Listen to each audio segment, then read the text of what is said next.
하나님 말씀 오시겠습니다. 하나님 말씀 로마서 2장 1절부터 오늘 좀 깁니다. 16절까지의 말씀. 로마서 2장 1절부터 16절까지의 말씀. 신약성경 241페이지입니다. 신약성경 241페이지 로마서 2장 1절부터 16절까지의 말씀 찾으셨으면 좀 기니까 오늘 좀 교독하시겠습니다. 그러므로 남을 판단하는 사람아, 누구를 막론하고 내가 핑계하지 못할 것은 남을 판단하는 것으로 내가 너를 정죄함이니 판단하는 내가 같은 일을 행함이니라.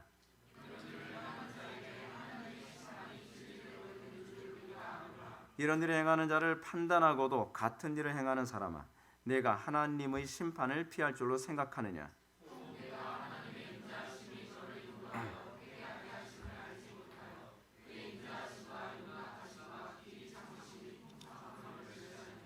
다만 내 고집과 회개하지 아니한 마음을 따라 진노의 날 곧 하나님의 의로우신 심판이 나타나는 그날에 임할 진노를 내게 쌓는도다. 참고 선을 행하여 영광과 존귀와 썩지 아니함을 구하는 자에게는 영생으로 하시고,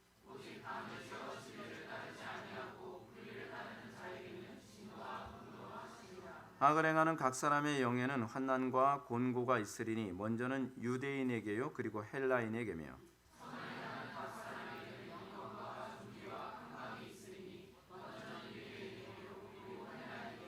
이는 하나님께서 외모로 사람을 취하지 아니하심이라.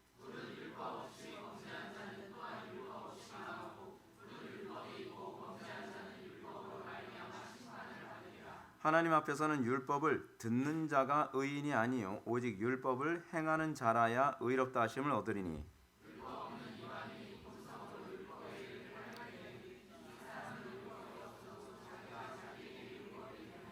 이런 이들은 그 양심이 증거가 되어 그 생각들이 서로 혹은 고발하며 혹은 변명하여 그 마음에 새긴 율법의 행위를 나타내느니라.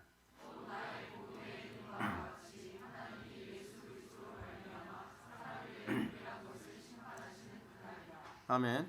이 시간은 로마서 22번째 강의가 되겠습니다. 유대인들이 받는 심판이라는 제목으로 하나님 말씀 증거하도록 하겠습니다. 유대인들이 받는 심판. 오늘 본문을 좀 길게 잡은 이유가 뭐냐면 한 문단 전체를 한번 큰 그림을 보는 설교를 하고 다시 또 우리가 본문을 조그맣게 또 잘라서 다시 강의를 하고자 오늘 본문을 이렇게 크게 잡았습니다. 우리가 지난 시간에 로마서 2장 1절부터 5절까지의 말씀을 통해서 이 로마서에서 말하고자 하는 이 부분을 이제 봤는데 전체 그림을 다시 한번 살펴보고 다음 주에는 6절부터 또 차근차근 살펴보는 시간을 좀 갖고자 합니다. 제가 뭐 별로 계속 좋아하는 그 사람은 아니지만 디트리히트 보네퍼라고 여러분 아실 겁니다. 디트리히트 보네퍼가 이런 말을 했습니다. 나는 신약 성경에 너무 빨리 혹은 너무 직접적으로 이루고자 하는 것은 기독교적이지 않다고 생각한다. 여러분 이게 굉장히 중요한 부분입니다. 그리고 우리가 놓치고 있는 부분이기도 합니다. 그래서 디트리히트 보네퍼의 말을 제가 인용을 한 겁니다. 여러분 우리는 너무 구약에서 신약으로 빨리 가는 경향이 있습니다.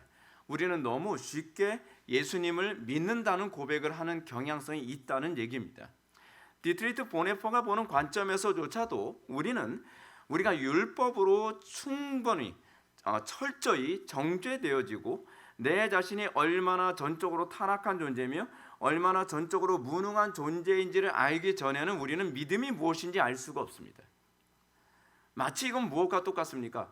우리가 충분히 배고프기 전에는 음식의 가치를 알 수 없는 것처럼, 우리가 충분히 가난하기 전에는 이 재물의 가치를 알 수 없는 것처럼, 이 가치를 아는 것은 일단은 우리는 그 부분에 목말라야 되고 그 부분에 줄일 때에 비로소 가치를 알게 됩니다. 이거는 지식으로 되는 부분이 아닙니다. 대기업의 자녀들을 양육하는 방법 중에 하나가 아이들로 하여금 어렸을 때서부터 돈의 가치를 알게 하고 그 다음에 돈을 걔네들한테 준다는 것이죠. 자, 복음은 그렇습니다. 복음은 구약에서 신약으로 갑니다. 구약은 무엇입니까? 우리가 얼마나 비참한 존재이고 우리가 얼마나 하나님의 은혜 없이는 구원받을 수 없는 존재인지를 깨닫게 하는 것이 구약이 접근하는 방식입니다. 그리고 구약을 통해서 이 구약의 수많은 사람들은 주의 이름을 부르고 안타깝게 매달리고 바벨론 포로 생활부터 시작해서 계속적인 이 포로 생활 가운데에 소위 메시아의 도래의 필요성을 그들이 구하는 가운데에 비로소 예수님이 도래하시고 그리고 그 예수님의 도래가 비로소 그들에게 구원을 주게 됩니다.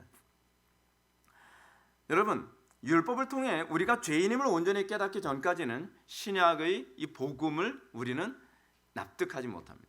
우리는 감동적으로 받아들일 수가 없습니다. 많은 사람들이 기독교인이라고 얘기합니다. 많은 사람들이 교회를 다닌다고 합니다. 근데 구원의 감격이 뭔지를 모르고 예수 믿는 것이 무엇인지, 여러분, 우리는 찬송가가 과장된다고 생각합니까? 우린 찬송가의 가사가 하나하나가 여러분들 내 고백으로 오버랩이 됩니까? 아니면 에이 뭐 이렇게까지 주 예수보다도 귀한 것은 없네. 이 세상의 부귀와 바꿀 수 없는, 왜 바꿀 수 없어? 바꾸고도 남지. 이 세상의 명예와 얼마든 맨날 하는 게 바꾸는 건데 엿 깎아먹듯이요. 우리가 그렇게 고백하게 되는 이유가 어디 있죠? 우리는 그 가치를 모른다는 겁니다.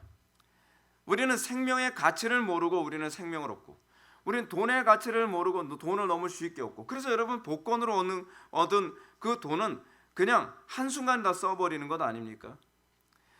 제가 여러분한테 말씀드리고 싶은 건 이겁니다. 인생을 살아가면서 가장 복된 것 중에 하나는 무엇이냐면 무엇인가를 소유하기 이전에 그 소유하는 것에 대한 가치를 깨닫는 것이 더 복됩니다. 우리는 돈을 소유하는 것보다는 돈의 가치를 아는 것이 더 소중하고요. 우리는 명예를 소유하는 것보다는 명예의 가치를 아는 것이 더 소중한 것처럼, 우리는 천당에 가는 것보다 더 소중한 것은 그리스도의 가치를 먼저 알게 되는 겁니다. 많은 교회들이 이런 가치를 알려주지 않고 그냥 영적 기도만 하면 천당 간대. 아주 헐값의 복음을 내놓죠. 이 디트레이트 보네퍼가 한 말이 값싼 복음이라는 표현을 사용해서 많은 사람들한테 유명해진 거 아닙니까? 그래요. 복음은 그렇게 값싼 게 아닙니다. 복음은 엄청난 대가를 치른 겁니다. 저도 복음을 접하게 될 때까지, 제가 복음을 믿게 될 때까지, 그리고 복음을 제가 소유하게 될 때까지 저는 쉽게 소유하지 않았습니다. 굉장히 힘들게 소유했습니다. 그래서 그 가치를 알게 되는 겁니다. 여러분, 복음이 우리들에게 접근하기 전에 가장 먼저 알게 하는 것이 무엇입니까? 우리는 전적으로 무능한 존재며 우리는 전적으로 타락한 존재다. 그리고 이 복음을 통해서 복음이 우리를 어디로 인도합니까? 그 율법이 우리를 어디로 인도합니까? 그리스도께로 인도하죠. 그래서 그리스도께로 인도하는 몽학 선생이라고 얘기하지 않습니까?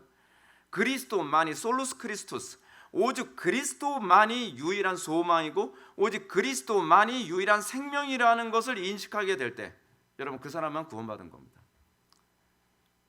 여러분 이거 모른다면 여러분 천당 가는 자신감 가지고 천당 못 갑니다. 자신감 가지고 천당 갈 거로 생각하면요, 여러분들 반드시 사기당합니다. 종교 사기. 많은 사람들이 목사님이 아무리 그렇게 해도요, 저는 천당 갈 자신 있습니다. 자신감으로 천당 가는 거 아닙니다, 여러분. 믿음으로 가는 거지. 믿음이 있다니까요. 근데 믿음이 그게 아니라니까요, 여러분. 자신감이 믿음이 아니에요. 여러분들이 정말로 그리스도를 필요로 했습니까? 여러분들이 정말로 복음을 필요로 했습니까? 너무나 필요로 해서, 너무나 소중해서 내가 이 복음하고는, 내가 그리스도하고는 아무것도 바꿀 수 없을 정도로 그 가치를 알게 됐습니까? 그렇다면 저는 인정해 줄 수 있겠습니다. 근데 얼마나 많은 기독교인들이 복음을 헐값에 팔아 넘기면서, 그리고 예배를 너무나 헐값에 팔아 넘기면서 그래도 예수밖에 없지, 오직 예수 가짜입니다. 이거 지나친 얘기가 아니라 성경이 가르치는 바입니다. 그래서 어떤 사람이 복이 있는 사람입니까? 심령이 가난한 사람이 복이 있는 사람이죠. 심령이 가난하다는 게 뭘 의미합니까? 가치를 아는 사람이 복이 있다는 것 아닙니까? 이것이 신앙의 출발입니다. 가치를 모르면 믿음 안 들어갑니다. 그 가치도 모르는데 여러분 왜 제가 강단에서 계속 율법을 설교하겠습니까?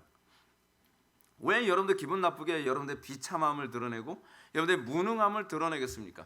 그렇지 않고서는 여러분들은 복음의 가치를, 그리스도의 가치를 알지 못하기 때문에 그렇습니다. 그래서 프란시스 쉐이퍼가 얘기합니다. 오늘 우리가 갔던 묵상, 누구나 자기가 죄인이라는 것을 알기 전에는 의롭다함을 받을 자도 그리스도인이 될 자도 아무도 없다. 그렇죠? 그렇습니다.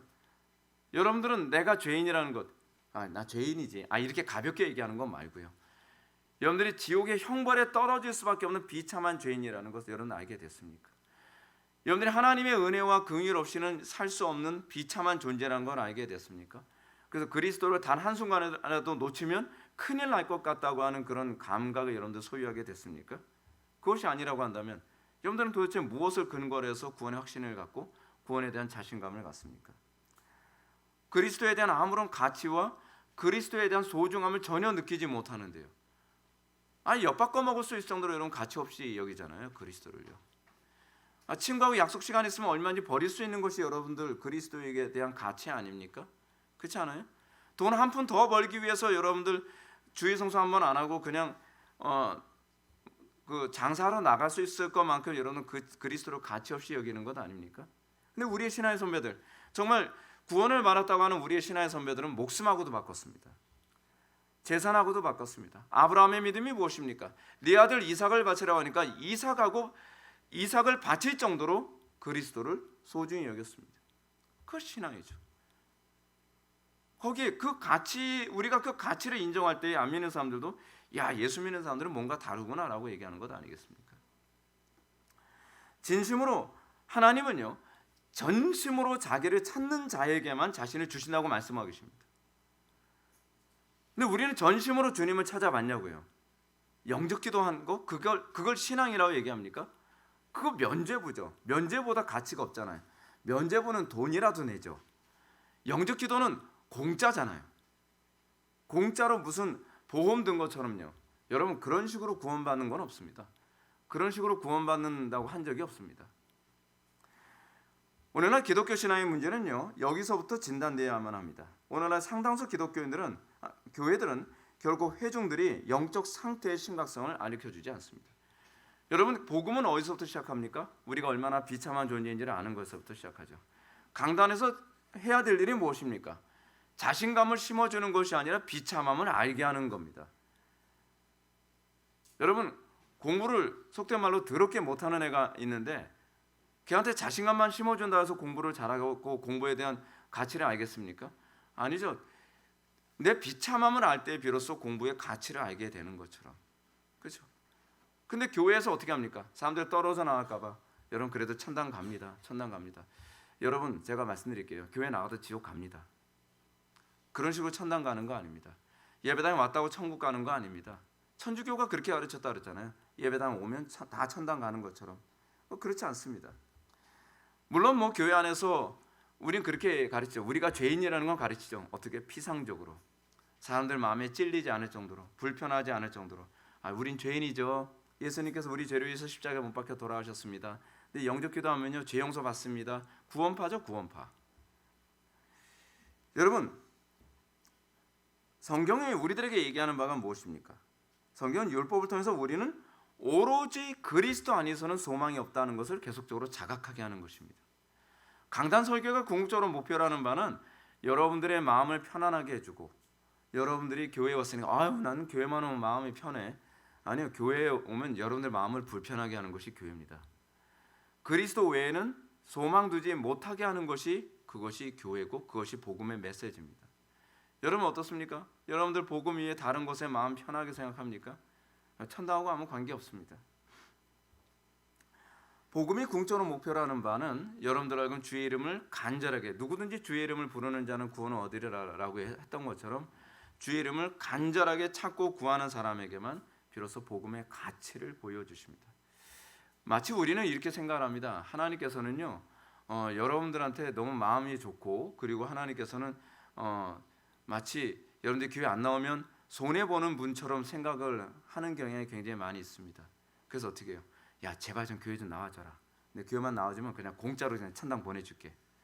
여러분, 하나님은 그런 분은 아닙니다. 하나님 아쉬울 거 하나도 없는 분이십니다. 하나님은요, 여러분들이 다 지옥 간다고 하더라도 아쉬울 게 전혀 없는 분이십니다. 하나님께서 여러분들에게 그 그리스도를 가치 없이 주시지 않습니다. 저는 제가 어렸을 때서부터 교회 생활하면서 제일 난해했던 것이 뭐냐면, 뭐 이렇게 예수 믿는 게 이렇게 쉬워, 뭐 이렇게 예수 믿는 게 이렇게 가벼워. 그 예수 믿는 거 그렇게 가볍지 않습니다. 우리 신앙 선배도 이렇게 가볍게 예수 믿지 않았습니다. 주님은 당신 자신을 우리에게 주실 때 굉장히 가치 있게 주셨습니다. 굉장히 가치 있게 주셨어요. 그래서 정말 가치 있게 그리스도를 영접하고 나면 그 그리스도의 가치를 알기 때문에 다른 어떤 것과 비교할 수 없이 그리스도를 대하고, 그리고 그리스도를 손해보지 않으려고 살게 되는 것이죠. 우리가 절박하게 그리스도를 영접하게 됐을 때 우리는 비로소 그것을 은혜라고 얘기합니다. 그랬을 때 그걸 은혜라고 얘기하죠. 공짜가 아니라 은혜라고 얘기하게 되는 겁니다. 1절은 우리 인간의 타락한 모습에 대해서 적나라하게 폭로하는 것으로 시작합니다. 지난 시간에도 봤던 본문이지만 전체 그림에서 본다는 차원에서 다시 한번 보도록 하겠습니다. 1절 말씀 보시겠습니다.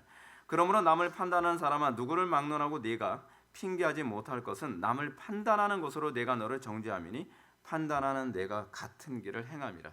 그래서 판단이라는 단어부터 한번 주목해서 봐야 될 필요성이 있습니다. 판단이라고 번역되어진 이 헬라어는 크리노라고 합니다. 크리노. 이제 크리노라고 하는 얘기가 무슨 얘기냐면 정죄한다는 얘기입니다. 정죄.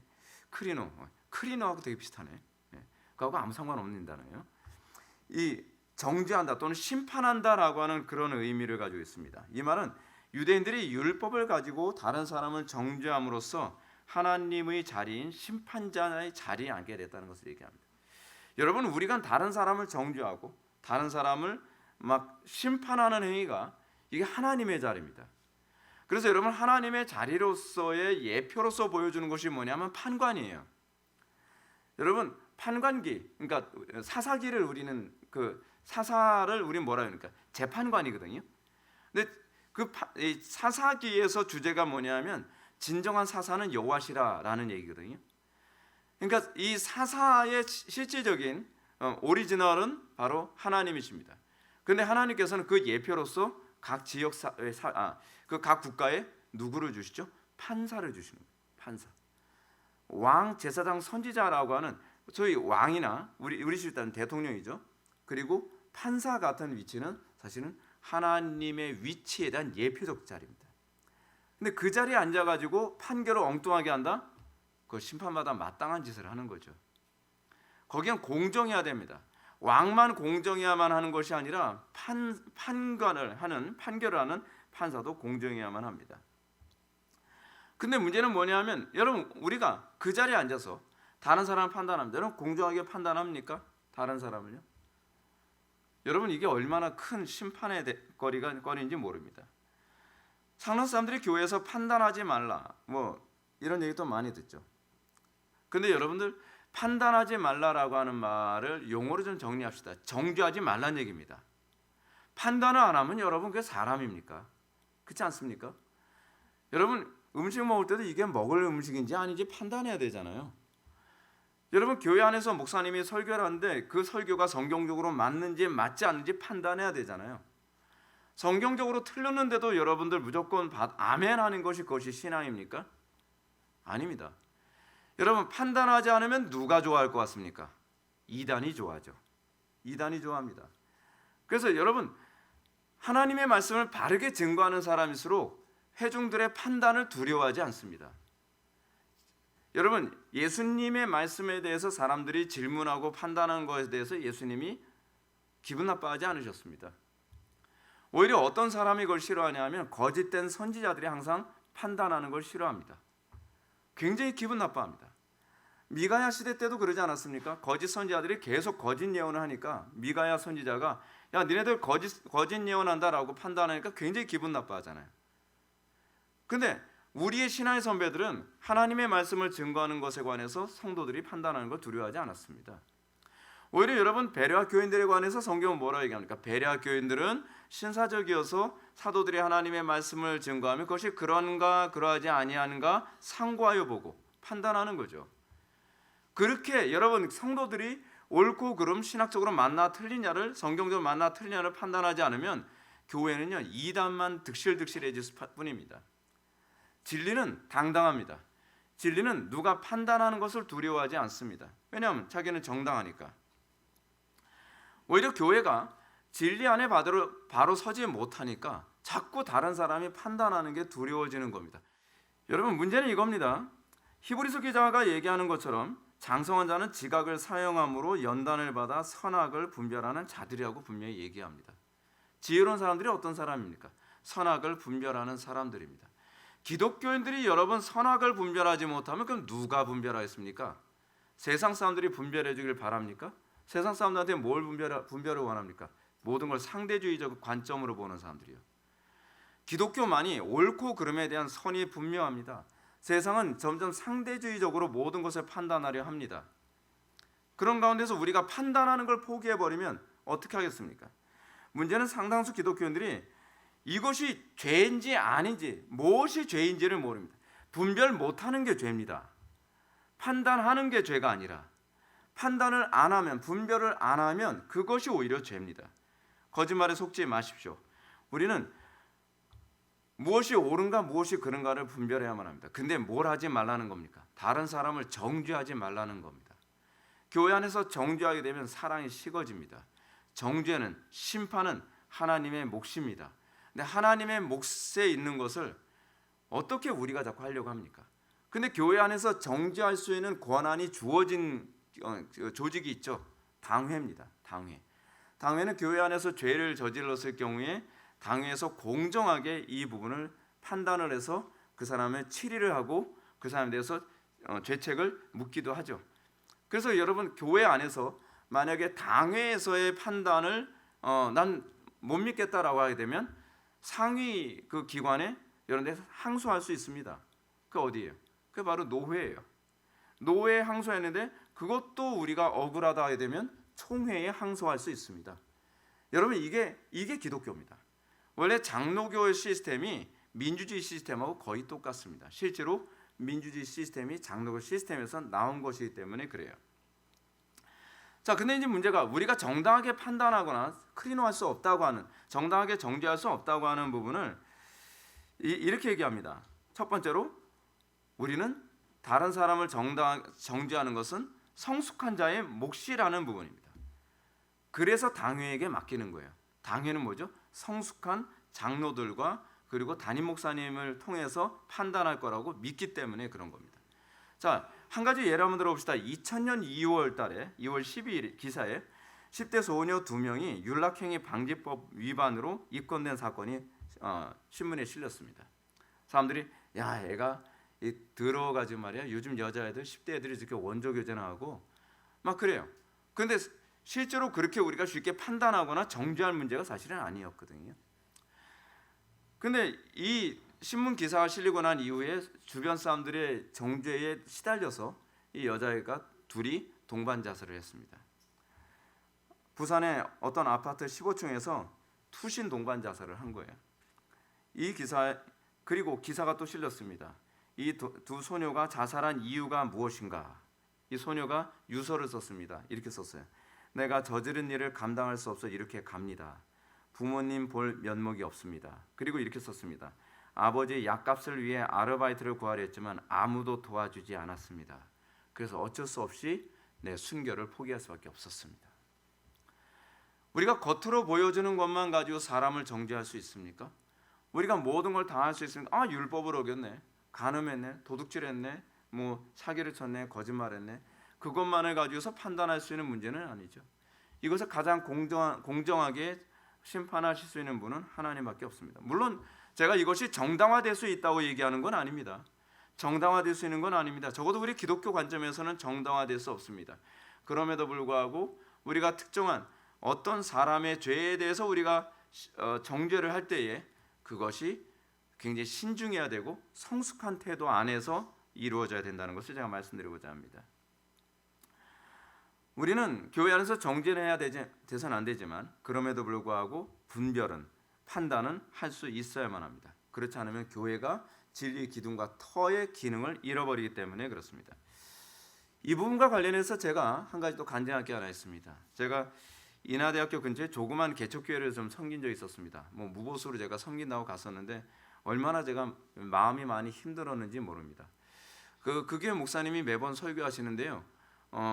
어떤 날은 장로교 칼빈주의로 설교하시고, 어쩔 때는 알미니안주의로 설교하시고, 어쩔 때는 침례교로 설교하시고. 그래서 저분 교리를 전혀 모르시는구나. 전혀 모르시고. 근데 저는 교리에 굉장히 예민하다 보니까 너무 불편한 거예요. 너무 불편한 거예요. 견디기가 너무 힘든 거예요. 그러니까 제 마음속에 이런 생각까지 했어요. 예배드리면서 주여, 저들이 잠들게 하셔서 저들이 저거 안 듣는 게 복입니다. 막 그런 기도까지 자꾸 나오는 거예요. 들으면 안 되니까. 순간순간마다 주여, 제가 저 목사님을 지금 정죄하는 것 아닙니까? 제가 막 죄책감이 잡거든요. 죄책감이. 내가 지금 이게 잘하는 건가 잘못하는 건가? 아니 아무리 들어도 저분 설교를 너무 잘못하는 건데 저렇게 설교하면 안 되는데. 그래서 제가 그래서 하나님께 기도를 했습니다. 제 머릿속에서 신학적으로 잘못됐다라고 자꾸 정죄하게 되는데 어떻게 하면 좋겠습니까? 어떻게 했으면 좋겠습니까? 잘못이라면 저를 용서해 주십시오. 매일 그것 때문에 매일 시험에 드는 거예요. 매번 예배 드릴 때마다. 예배 마치면 집으로 돌아갑니다. 집으로 돌아가는데 돌아가면서도 하도 스트레스를 받으니까 기도하면서 주님, 제가 지금 이거 하는 게 잘한 겁니까? 잘못하는 겁니까? 분별해야 되는 건 분명한데 정죄를 하게 되니 어떻게 하면 좋겠습니까? 그러니까 주님께서 제 마음속에 이런 감동을 주십니다. 그 사람을 잘못이라고 정죄만 한다면 죄. 그러나 그 잘못을 알았기 때문에 기도해 준다면 사랑. 그것을 딱 깨닫게. 그렇지. 우리는 그 죄진 소위 잘못된 말씀을 증거하는 것을 보면서 정죄만 한다면 죄죠. 그런데 그 목사님에서 계속 기도하는 겁니다. 주님, 저 목사님이 바르게 말씀을 증거하게 해주십시오. 저 목사님에게 분별력을 주십시오. 저 목사님으로 하여금 신학적인 안목을 열어주십시오. 그 후부터 제가 무거운 짐으로부터 자유롭게 됐습니다. 여러분, 우리는 사랑 안에서 이 모든 것을 바라보는 태도를 견지해야만 합니다. 항상 진리를 선포할 때 셰퍼가 얘기하는 것처럼 사랑으로 진리를 선포하는 태도를 견지해야만 합니다. 우리는 한국교회 안에 타락한 부분들 그리고 주변에 우리가 잘못된 부분을 많이 보지만 그것을 정죄만 할 것이 아니라 우리가 그 부분에 대해서 기도로 사랑으로 그들을 섬길 줄 알아야만 합니다. 하나님께서 우리에게 그것이 보이게 한 것은 기도로 섬기라고 보여주신 거죠. 정죄하라고 보여주신 거 아닙니다. 보여주시니까 기도할 수 있게 되는 거잖아요. 그러니까 우리에게 필요한 것은 사랑입니다. 교리만 가지고서 여러분 하나님 나라 확장 안 됩니다. 교리를 통해서 알게 됐으면 그 다음부터 기도로 섬기는 태도를 견지해야만 합니다. 자, 다시 본문으로 돌아갑시다. 당시 유대인들의 문제가 무엇입니까? 남을 정죄하면서 자신들은 결코 그런 죄를 짓지 않았다고 생각을 하는 겁니다. 그들은 율법적으로 깨끗하기 때문에 다른 사람을 정죄할 자격이 있다고 생각한 겁니다. 근데 이들은요, 그러다 보니까 내가 의롭다고 생각하면 어떤 문제가 발생하냐 하면 내가 하나님의 은혜의 필요성을 전혀 절감하지 못한다는 겁니다. 자기 의의 가장 심각한 문제가 뭔지 아십니까? 그거예요. 내가 애써가며 은혜를 구해야 될 당위성을 필요성을 못 느끼는 거예요. 그렇지 않습니까? 교만한 사람의 문제가 뭔지 아십니까? 내가 똑똑한데 내가 왜 저 사람한테 배워야 돼? 근데 겸손한 사람은 어떻습니까? 항상 배울 준비가 돼 있는 거죠. 이게요, 우리나라 교육이 근본적으로 잘못된 게 뭐냐면 배울 마음의 자세를 심어줘야 되는데 대가리만 키우는 거예요. 어린애들도 배우려 들지 않아요. 가르치는 것이 똑똑한 거라고 생각하는 거 아니요, 그렇지 않습니다. 겸손을 배워야 그 다음부터 뭔가 그릇이 커지기 시작합니다. 겸손하면 더 많은 것을 배울 수 있죠. 그래서 요즘 애들의 특징이 뭐냐면 남을 존경할 줄을 모릅니다. 존경할 줄 모르는 사람이 과연 얼마나 커지겠습니까? 못 커지죠. 여러분, 우리는 누군가 존경하는 대상이 있을 때 비로소 그 대상을 보면서 자기가 커지는 것 아니겠습니까? 근데 공교육이 아이들 머리를 다 바보로 만들어 버렸어요. 실존주의 교육 때문에. 내가 똑똑하다고 생각하는데 내가 누구한테 배워? 선생님한테도 함부로 대드는 시대잖아요. 자, 그러니까 바울이 뭐라 얘기합니까? 남을 판단하는 것은 내가 너를 정죄함이니 판단하는 내가 같은 일을 행함이니라. 자기가 잘못하고 있는 거 자기도 모르면서 다른 사람을 쉽게 정죄한다는 겁니다. 자, 분명한 사실은 우리가 이렇게 남을 정죄함으로써 도리어 우리 자신의 유죄를 인정하고 있다는 겁니다. 야, 너 틀렸어 라고 그 얘기할 때 내가 틀리고 있는 부분에 관해서 정죄받고 있는 거예요. 그렇죠? 유죄 판결을 받고 있는 거예요. 다른 간음하는 사람들을 정죄할 때 이미 내 마음속에서 간음하고 있는 것에 대해서 유죄 판결을 스스로 하고 있는 거죠. 자기 스스로 자기 자신에게 검사 역할을 하고 있는 겁니다. 아주 지독한 검사 역할을 하는 거죠. 지독한 검사 역할. 스스로 하나님의 심판을 자초하고 있는 것입니다. 오늘 보면 2절과 3절은 이렇게 얘기합니다. 이를 행하는 자에게 하나님의 심판이 진리대로 되는 줄 우리가 아노라.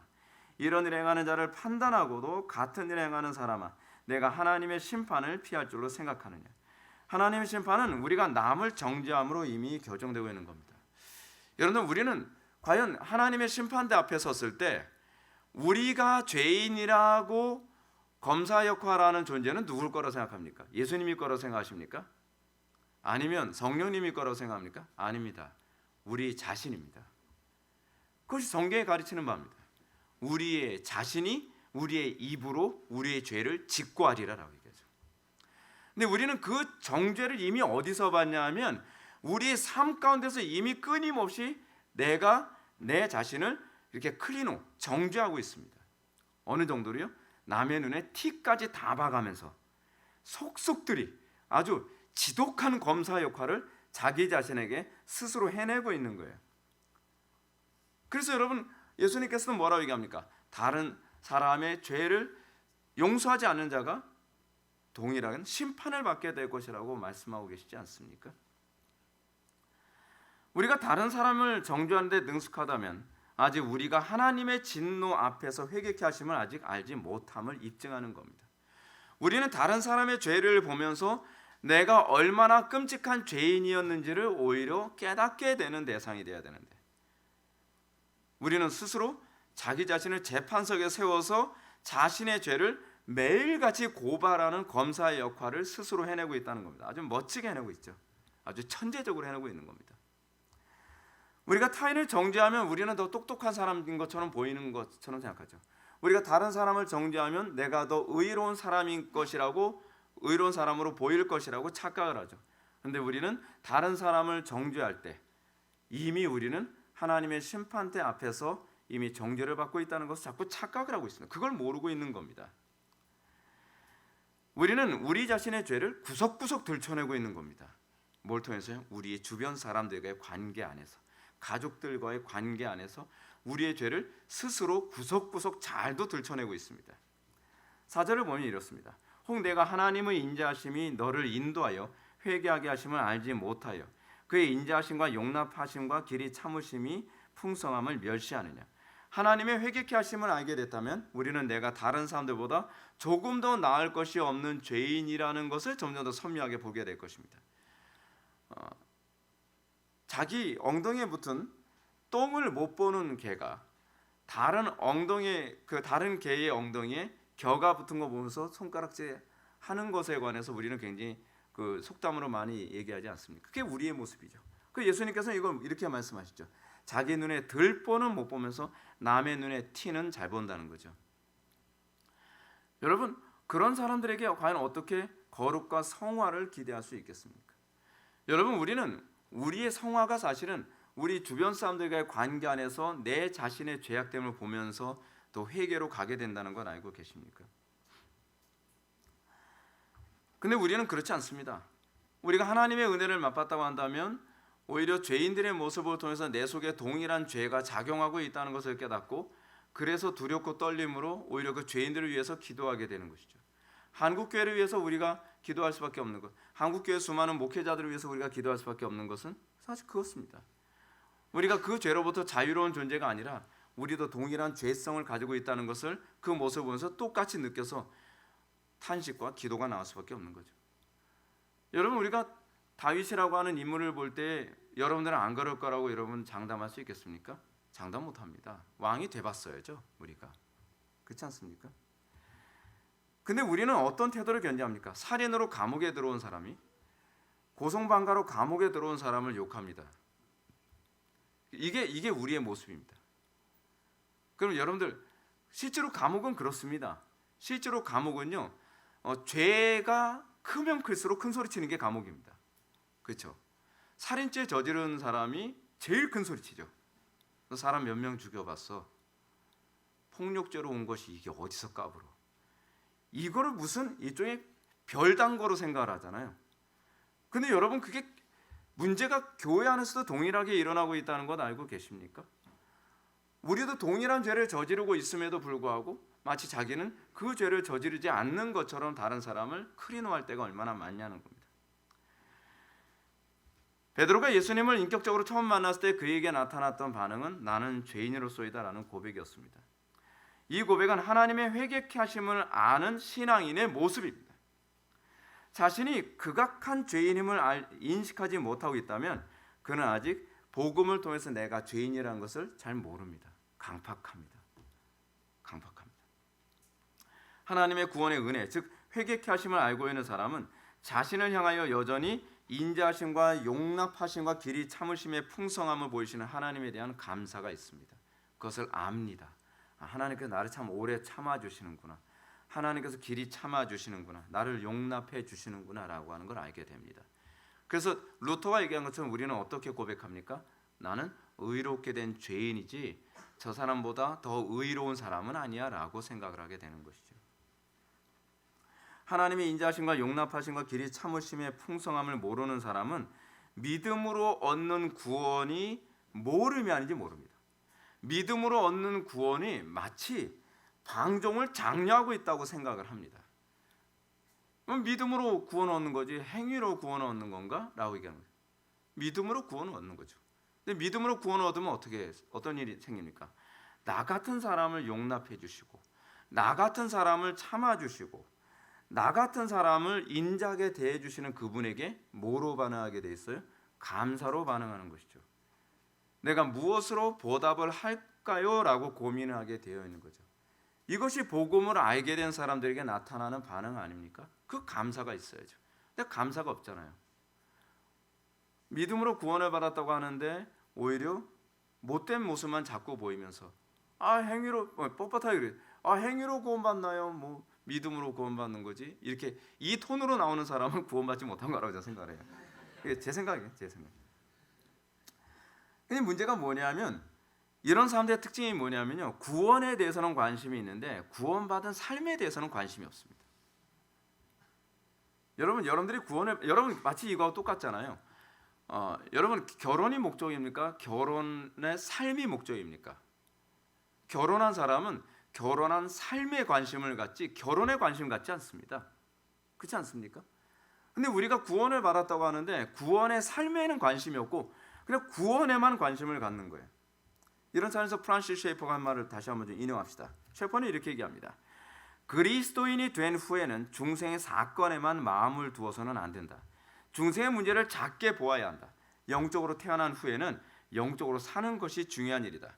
중생한 후에도 그리스도인의 삶을 살아야 하는 것이다. 우리가 구원을 받았다면, 우리가 중생했다면 그 다음에 관심을 갖는 건 중생한 삶이죠. 결혼했다면 결혼 생활에 관심을 갖는 것처럼 말이죠. 오늘날 왜 상당수의 기독교인들은 죄에 대해 회개하기는커녕 죄를 행악함에 있어서 두려움조차도 못 느낄까요? 마치 양심에 화인 맞은 사람들처럼 말이에요.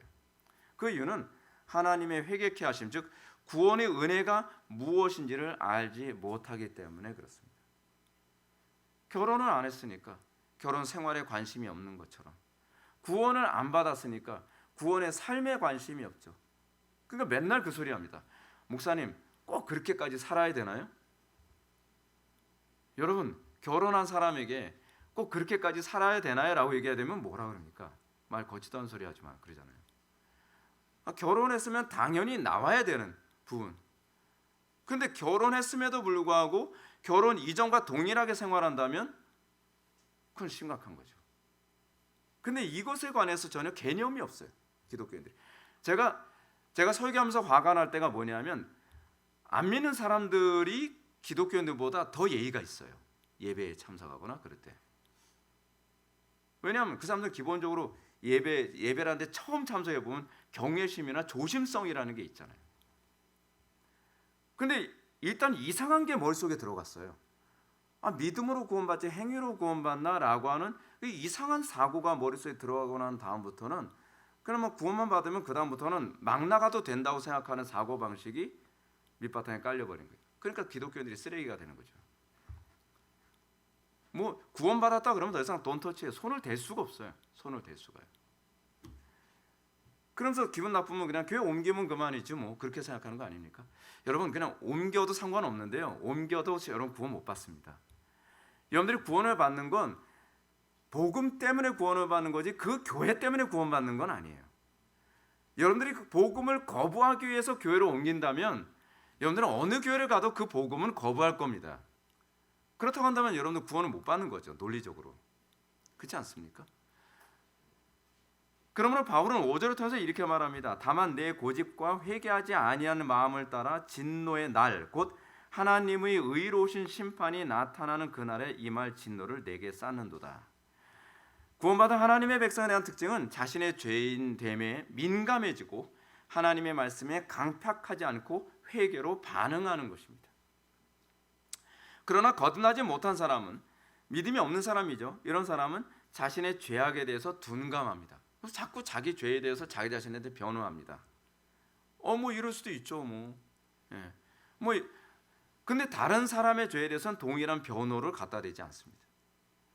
구원받고 난 이후에 우리에게 나타난 것은 우리는 더 이상 우리 자신을 변호하지 않고, 그래서 검사 역할을 우리 자신에게 주로 많이 하고요. 타인에게 대해서는 주로 변호 역할로 바뀝니다. 그러면서 이 변호 역할이 오히려 하나님의 심판대 앞에 섰을 때에 우리가 그 변호를 받게 되는 거죠. 왜요? 실제로 우리가 다른 사람들의 죄에 대해서 변호하는 관점으로 대하게 하는 주체는 성령님이시니까. 여러분, 우리는 우리 자신이 다른 사람 변호 잘 못합니다. 내 눈에는 날 거슬리게 하는 것만 잘 보이잖아요. 근데 우리 안에 성령께서 내주하시고 계시면 그 다음부터는 다른 사람의 죄에 대해서 관대해지고 우리 자신의 죄에 대해서는 엄격해집니다. 그래서 거룩함이 나올 수밖에 없어요. 완전히 정반대로 바뀌는 거죠.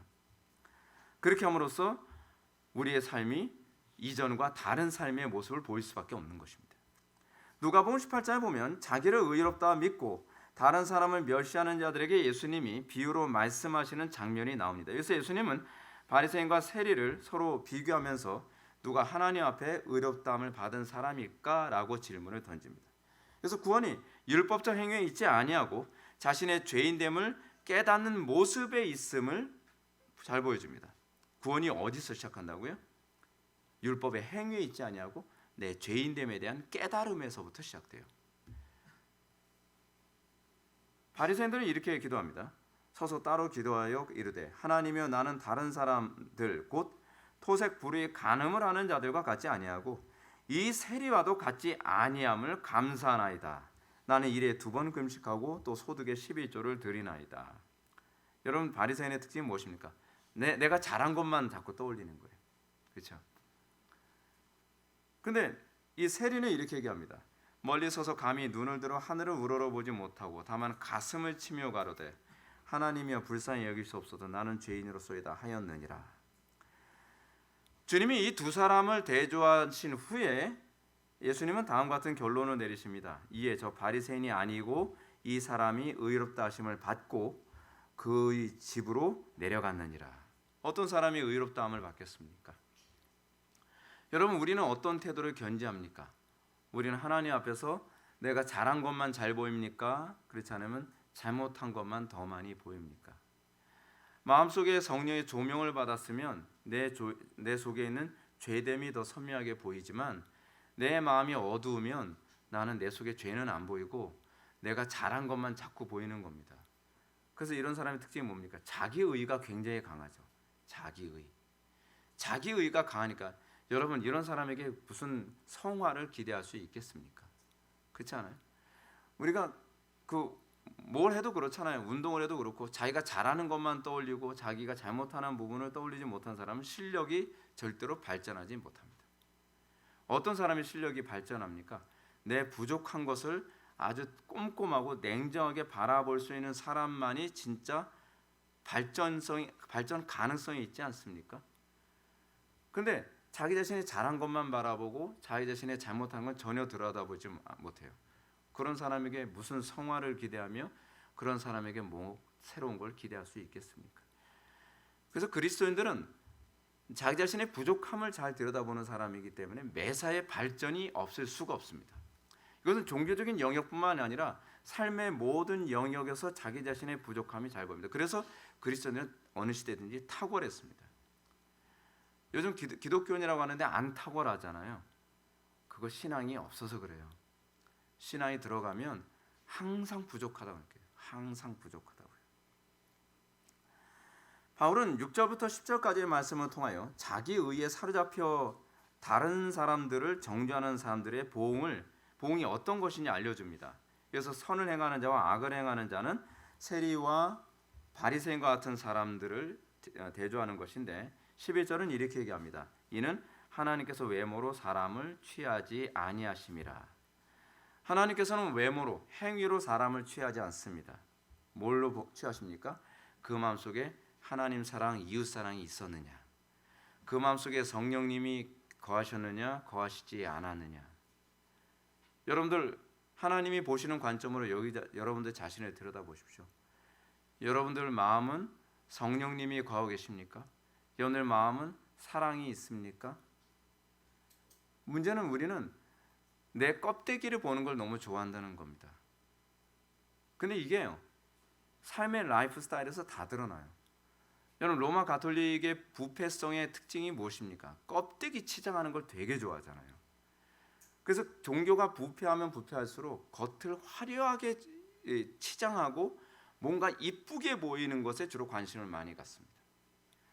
그런데 진짜 그 내실이 가득했을 경우에는 외부를 아름답게 치장하는데 별로 관심이 없죠. 항상 뭐에 관심을 둡니까?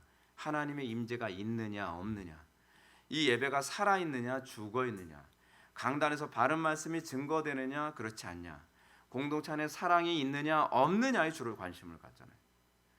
여러분, 사람도 동일합니다. 사람도 좀 의식이 있는 사람은 자기 내실을 채우는 데 주로 많이 관심을 갖잖아요. 그런데 의식 없는 사람일수록 주로 껍데기 치장하는 데 주로 많이 관심을 많이 갖죠. 뭐 옷 사는 거, 메이크업 하는 거, 그렇지 않으면은 뭐 그런 외모를 치장하는 게 온갖 돈과 시간을 낭비하죠. 이 원리는 어디에나 동일하게 적용됩니다. 우리나라 사람들이 정신 상태가 심각하다는 게 뭐냐면 전 세계에서 가장 외모에 관심이 제일 많아요. 외모 지상주의.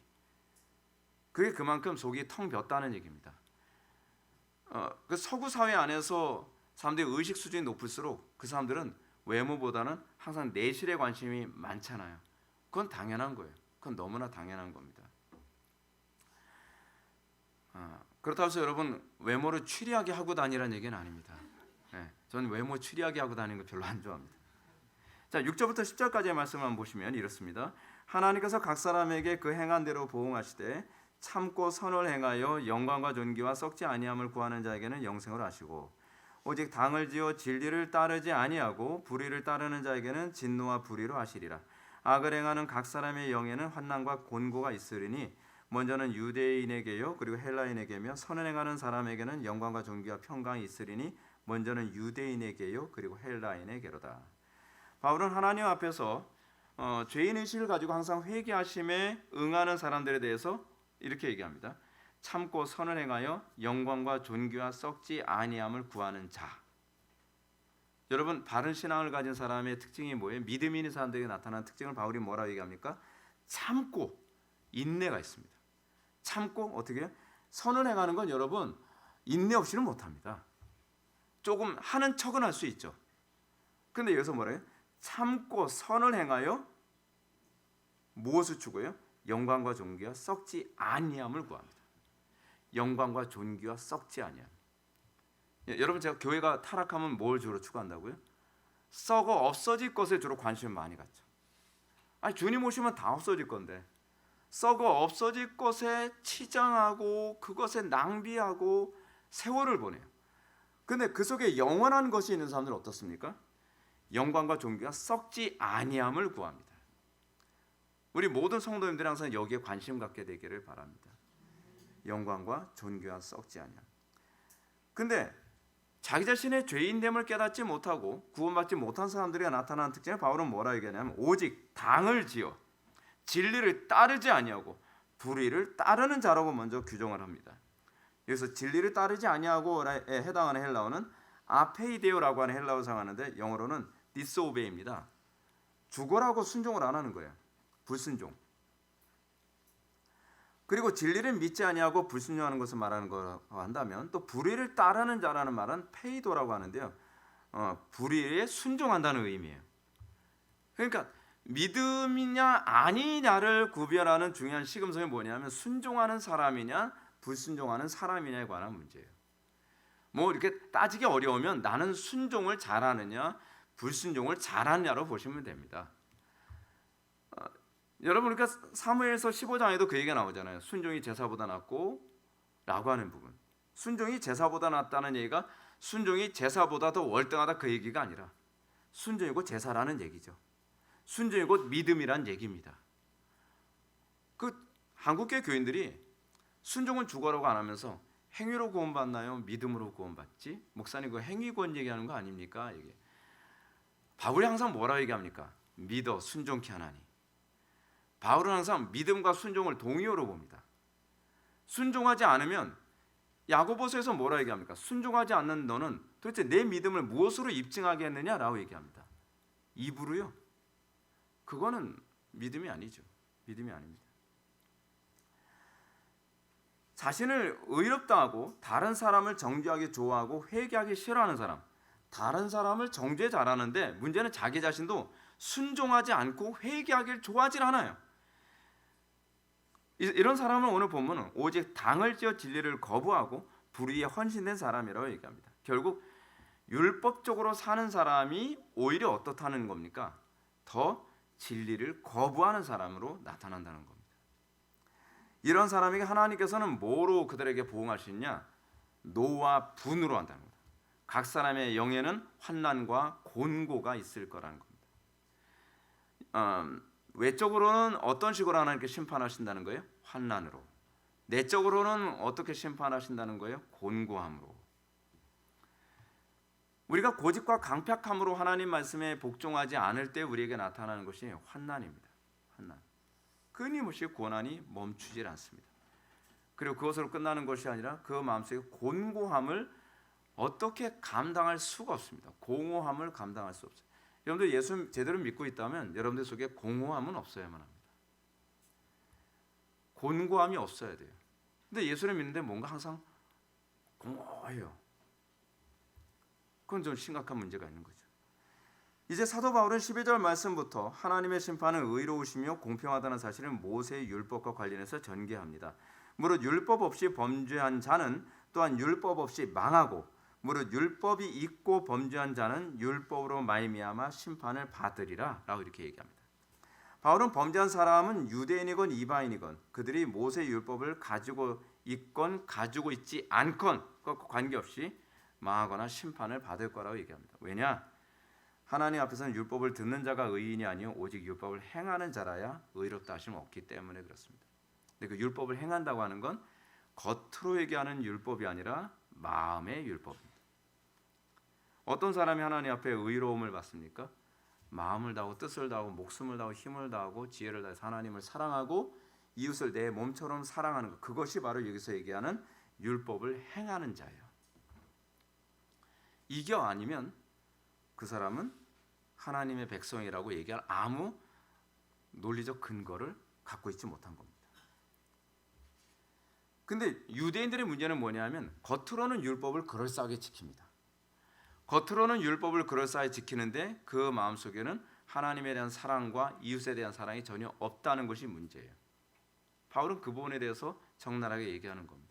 너희들 마음속에 율법이 없지 않냐? 너희들은 겉으로는 율법을 가졌다 하지만 율법을 그 마음속에 품지 않았다는 차원에서 이방인들과 무슨 차이가 있냐라고 논리적으로 반박을 하고 있는 겁니다.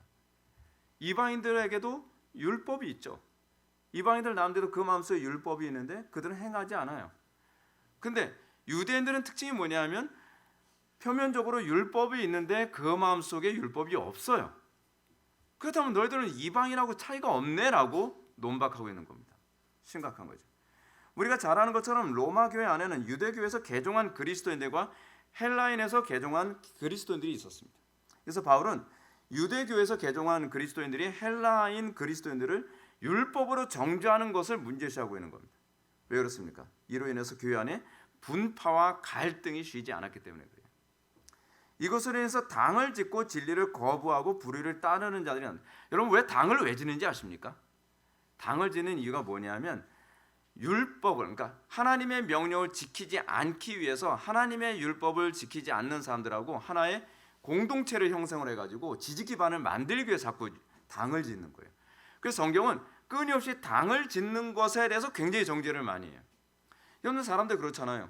예를 들어서 난 주일 성수하기 싫은데 주일 성수하기 싫어하는 사람들이 또 있어요. 딱 건드려 보니까 나도. 그러면 그 사람하고 하나의 커뮤니티가 형성되는 거예요. 또 나도. 그러면 또 커뮤니티가 형성되는 거예요. 그러면서 내가 그 죄를 짓는 것에 대해서 정당화를 거기서 찾는 거예요. 거기서. 그러면 그 다음에 나타나는 것이 뭐냐면 서로가 서로의 마음을 굳어지게 만들어요. 왜냐하면 내가 그 하나님 말씀을 따르지 않는 것을 저 사람이 정당화해 주는 것뿐만 아니라 저 사람이 하나님의 말씀을 따르지 않는 걸 내가 정당화해 줘요. 맞아 하면서요. 서로가 서로를 지옥을 가게 만드는 거죠. 바울은 로마에 있는 유대인 기독교인들이 율법적인 행동을 통해서 교회 안에 판단하고 정죄하는 것에 대해서 믿음으로 의롭다함을 받은 성도의 모습이 아니라고 얘기합니다. 율법의 정신은 크게 하나님 사랑, 이웃 사랑인데 오히려 우리가 같은 믿음을 가지고 있다고 한다면 어떤 현상이 나타나야 되죠? 야, 그래도 그건 아니지. 주의 성수는 우리가 생명을 걸고 해야 되는 것 아니야? 라고 이렇게 권면해 주는 그런 관계가 형성되어져야 되는데 불평하고 원망하고 하나님께 대해서 반역적 마음을 가지고 있는 사람들끼리 자꾸 커뮤니티가 자꾸 형성되어져서 나중에는 교회를 전복하는 일이 바울 시대에도 비일비재하게 있었다는 겁니다. 그래서 불평하지 말라는 거예요. 불평을 하게 되면 하나의 커뮤니티가 형성돼요. 이거는 출애굽 당시에도 흔히 있었던 일들입니다. 문제는 뭐냐면 이 사람들이 이걸 통해서 사랑이 식어졌다는 겁니다. 그래서 그들이 하나님의 심판의 대상이 됩니다. 이 모습이 오늘날 교회의 모습이기도 합니다. 오늘날 교회가 자꾸 분열되고 파당이 형성되고 사랑이 식어지는 이유가 어디 있습니까? 율법주의 때문에 그렇습니다. 율법의 정신은 망각하고 옳고 그름만 따지고요. 그리고 율법주의자들의 특징이 뭐냐면 나를 의롭다라고 정당화해 줄 사람들을 찾아다닌다는 게 문제예요. 나를 의롭다라고 판단하실 분은 하나님이시거든요. 근데 하나님으로부터 의롭다 판단받는 데는 관심이 없고 사람들에게 의롭다 판단을 받기 위해서 이 정당화를 위해 당을 짓는 거예요. 그걸 위해서 싸우게 되는 겁니다. 결국 정신은 망각하고 외적으로 의롭다함을 받는 것에만 관심이. 이걸 우리는 뭐라냐? 외식이라고 얘기하는 거죠. 위선이라고 얘기하는 겁니다. 그래서 위선자들의 특징이 뭐냐면 겉으로는 굉장히 착하게 행동을 해요. 겉으로는 굉장히 경건한 것처럼 행동을 해요. 그렇게 하면서 자기 중심으로 사람들을 끌어모아서 하나님을 대적하고 교회를 무너뜨리는 일을 한다는 사실입니다. 우리는 어떻습니까? 항상 이런 중심이 있는 사람들은 성경을 몇 번 읽었느냐, 새벽기도 얼마나 했느냐, 11절을 얼마나 했느냐, 기도 시간을 얼마나 했느냐, 이런 사람 주로 어떤 현상이 일어나요. 그 사람 중심으로 하나의 권력이 형성되어지죠. 그것이 일종의 자랑거리가 되고 자기 의의가 되기 때문에 그렇습니다. 중요한 건 이것입니다. 사랑이죠. 사랑이 없으면 아무것도 아니거든요. 근데 사랑보다 자기 의의가 앞서고 기도보다 자기의 영광이 앞서는 겁니다. 율법의 완성은 나의 유익보다 공동체 유익에 모든 초점을 맞추는 것입니다. 자신의 옳고 그름 때문에 당을 만들어 교회를 분열시키고 그리스도의 몸을 찢는다면 그것은 바로 회개케 하심을 아직 알지 못하는 것입니다. 우리가 예수를 믿고 나서 우리에게 나타나는 중요한 부분이 뭐냐면 그리스도의 몸의 귀중함을 알게 되는 겁니다. 교회의 귀중함을 알게 되는 겁니다. 그런데 한국 교회가 교회의 귀중함을 모릅니다. 왜 교회를 너무 쉽게 옮기는 이유가 어디인지 아십니까? 그 교회의 귀중함을 몰라서 그렇습니다. 교회는 성도의 어머니입니다. 엄마를 맨날 바꿔요. 맨날 바꿔. 여러분, 제가 교회를 옮기는 중요한 목적은 어디 있어야 된다 그랬습니까? 소명 따라서 가는 거거든요. 소명 따라서 가는 것이고요. 또 하나가 그것이 참된 교회의 표징이 없는 교회라고 한다면 교회를 옮기는 것이 정당하고 옳습니다. 왜냐하면 사단의 회니까. 근데 문제는 뭐냐면 자기의 욕심 따라서 교회를 자꾸 옮겨요. 교회를 자꾸 분열시켜요. 분파를 만들어요. 그 하나님 앞에 나중에 심판받습니다. 그리스도의 몸을 찢는 행위에 관해서 칼빈이 기독교 강요 4권 1장에서 아주 신랄하게 비난합니다. 왜냐하면 이건 사탄에게 사용되는 거거든요. 사탄은 교회를 붕괴시키는 수만 있다면 모든 에너지를 거기에 다 쏟습니다. 그래서 모든 공동체를 항상 분열시킵니다. 가는 곳마다 항상 분열을 조장하는 사람이라면 그 사람은 좀 심각한 문제가 있는 사람입니다. 그래서 16절은 결론적으로 하나님의 심판 원리를 외형적인 행위가 아닌 은밀하게 생각하고 있는 마음에 두고 있음을 보게 됩니다. 곧 나의 복음에 이른 바와 같이 하나님이 예수 그리스도로 말미암아 사람들의 은밀한 것을 심판하시는 그날이라. 하나님께서는 무엇을 심판하십니까? 은밀한 것을 심판하십니다. 하나님의 심판의 원리는 외형적인 행위에 있지 않습니다. 여러분들 헌금 얼마나 했냐? 하나님이 그거 장구 뒤지지 않습니다. 여러분들이 얼마나 기도 생활 오래 했느냐? 시간 하나님께 체크 안 하십니다. 주일 성수 얼마나 빠짐없이 했느냐? 출석 체크 안 하십니다. 항상 하나님의 관심이 어디 있습니까? 은밀한 여러분들 마음을 항상 관심을 갖고 있습니다. 그래서 우리 교회 그래서 헌금 봉투에 이름 쓰지 말라고 하는 게 그겁니다. 헌금 봉투에 이름 쓰니까 다른 사람들이 내가 헌금 얼마 하는지 보여주려고 그 헌금 그렇게 하지 마시라는 거예요. 저는 여러분들 헌금 얼마 하는지 모릅니다. 여러분들이 관심을 가져야 되는 건 내 마음이 하나님 앞에서 부끄러움 없느냐에 관심을 가져야 되는 겁니다. 왜냐하면 하나님께서는 우리의 마음속에 은밀한 것을 통해서 심판하시기 때문에 그렇습니다. 우리 오늘 이 시간 하나님 앞에서 자신이 진정으로 항복한 죄인인지 뒤돌아 보아야만 합니다. 우리가 만일 복음을 안 사람이라면 그는 자신이 얼마나 심각한 죄인인지 아는 사람이며 그 죄와 치열하게 싸우는 사람이기도 합니다. 주님을 전적으로 의지하여 자유케 된 흔적을 여러분들은 보여달라고 기도하고 있습니까? 그러나 자유케 됐겠지. 피상적으로 생각하지 마십시오. 우리 그리스도인은 자유케 된 사람이며 날마다 자유케 되고 있는 사람입니다.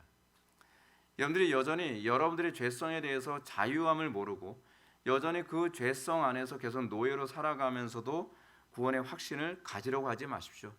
제가 분명히 말씀드리지만 구원의 확신 없어도 천당 가는 데 지장 없습니다. 그런데 거짓된 확신은 천당 가는 데 지장이 있습니다.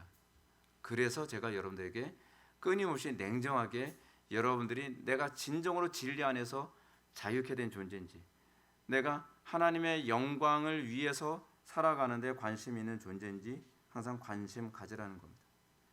아까 우리가 살펴봤던 말씀처럼 우리의 심령 속에 하나님의 생명이 들어와 있으면 참고 선을 행하여 영광과 존귀와 썩지 아니함을 구하는 자가 될 것입니다. 참고 선을 행하여 영광과 존귀와 썩지 아니함을 구하는 삶을 살고 있습니까? 여기서 여러분들이 구원의 확신을 찾는다고 한다면 전 정당하다고 생각을 합니다. 여러분들에게 이 놀라운 은혜가 항상 부어지기를 주님의 이름으로 축원합니다. 기도하시겠습니다. 사랑이 많으신 하나님 아버지, 우리의 마음속에 항상 주님의 영광만을 구하고 우리가 썩지 아니하는 선만을 추구하는 그리스도인들이 되게 하여 주옵소서. 어디 가든지 우리를 통해서 세상에 복을 받게 하여 주시고 우리의 삶이 이젠 더 이상 구원이 아니라 구원받은 자로서의 삶, 결혼이 아니라 결혼 생활에 관심 갖는 그리스도인들이 되게 하여 주옵소서. 예수님의 거룩하신 이름으로 기도하옵나이다. 아멘.